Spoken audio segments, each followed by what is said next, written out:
Assalamualaikum warahmatullahi wabarakatuh. Halo semuanya, perkenalkan nama saya Rayhan Afmadani. Saya berasal dari kelas 8F dan saya absen 33. Jadi izinkan saya untuk jadi saya hari ini ingin mempresentasikan mengenai tugas yaitu pelajaran informatika bab 1, yaitu informatika dan pembelajarannya. Jadi saya akan menjelaskan mengenai hal-hal yang sudah saya dapat dari buku sesuai dengan buku yang saya dapat, yaitu buku kelas 8 dan langsung dari Kemdikbud. Kita langsung aja lanjut. Oke, di sini akan saya jelaskan mengenai materi-materi yang ada di bab 1. Oke, yang pertama ada informatika dan profil belajar Pancasila. Yang kedua materi tentang konsep informatika. Yang ketiga belajar lewat kasus nyata. Yang keempat aktivis yang dirancang pada setiap bab. Dan yang kelima atau yang terakhir, pentingnya refleksi, memaknai, dan juga mengoneksikan pengalaman. Dan juga diharapkan setelah saya selesai menjelaskan semua hal yang ada di presentasi ini, semoga dapat menambah wawasan dan menambah ilmu bagi yang mendengarkannya. Kita langsung aja lanjut ke sini. Oke, yang pertama ada informatika dan profil pelajar Pancasila. Pastinya semua pelajaran dalam kurikulum Indonesia ditujukan untuk membentuk profil pelajar Pancasila. Jadi apa sih profil pelajar Pancasila? Apa arti dan definisi dari profil pelajar Pancasila? Jadi profil pelajar Pancasila adalah pelajar Indonesia merupakan pelajar sepanjang hayat yang memiliki kompetensi dan global dan berperilaku sesuai nilai-nilai Pancasila.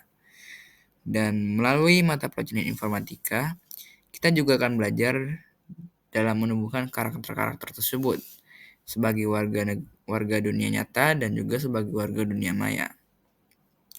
Pastinya di pelajaran informatika banyak materi yang dapat kita pelajari. Namun pada kali ini saya akan membahas hanya bab satunya. Mungkin di pelajaran informatika ada beberapa materi.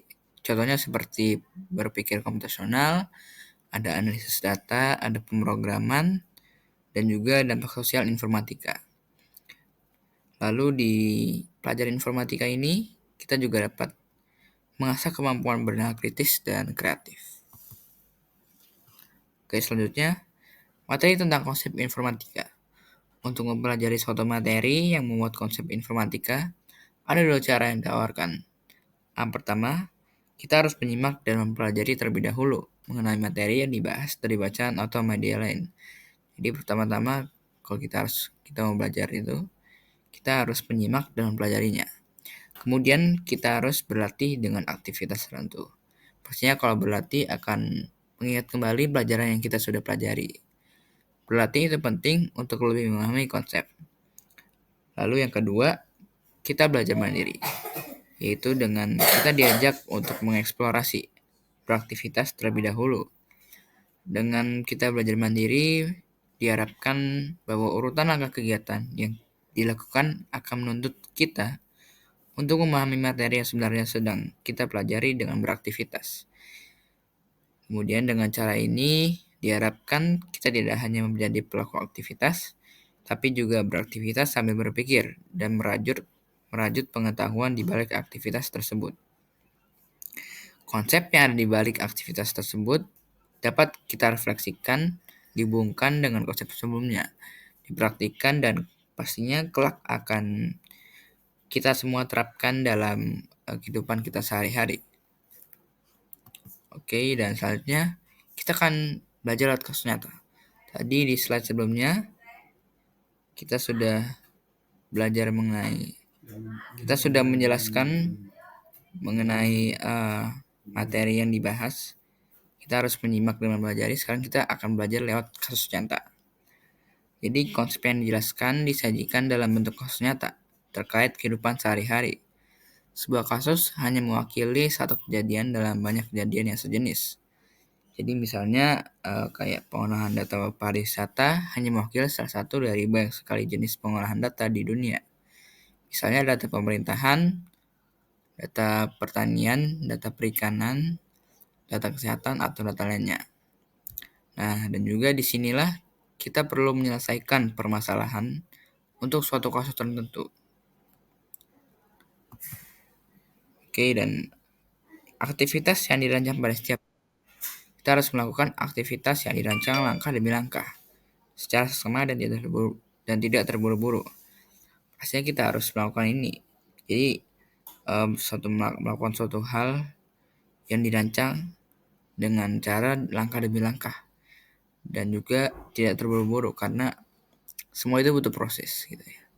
Melalui rangkaian tahapan aktivitas yang diberikan secara sistematis dalam buku ini, kita sebenarnya sedang dituntun untuk melakukan refleksi, memaknai dan merajut konsep informatika yang utuh berdasarkan elemen-elemen informatika yang menjadi fokus. Jadi aktivitas tersebut dirancang bukan hanya sebagai kegiatan fisik, tapi juga kegiatan olah pikir. Oke, kita selanjutnya.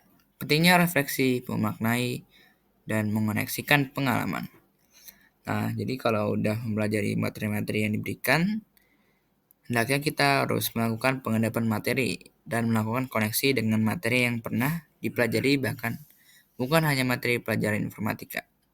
Jadi materi apapun itu, pelajaran apapun, setelah kita mendapatkan materinya, kita harus melakukan pengendapan materi.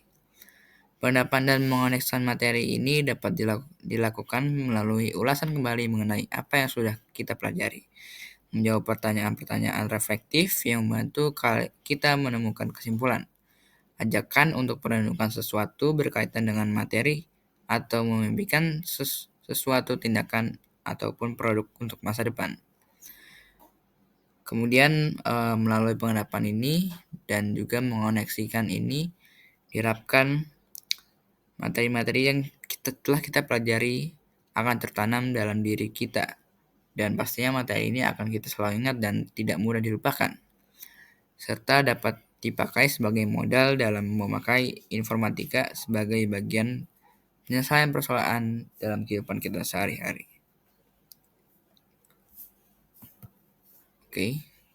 Dan mungkin itu saja dari saya. Jika ada kesalahan mohon dimaafkan, karena kesempurnaan hanya milik Tuhan yang Maha Esa. Sekian dari saya, terima kasih. Wassalamualaikum warahmatullahi wabarakatuh.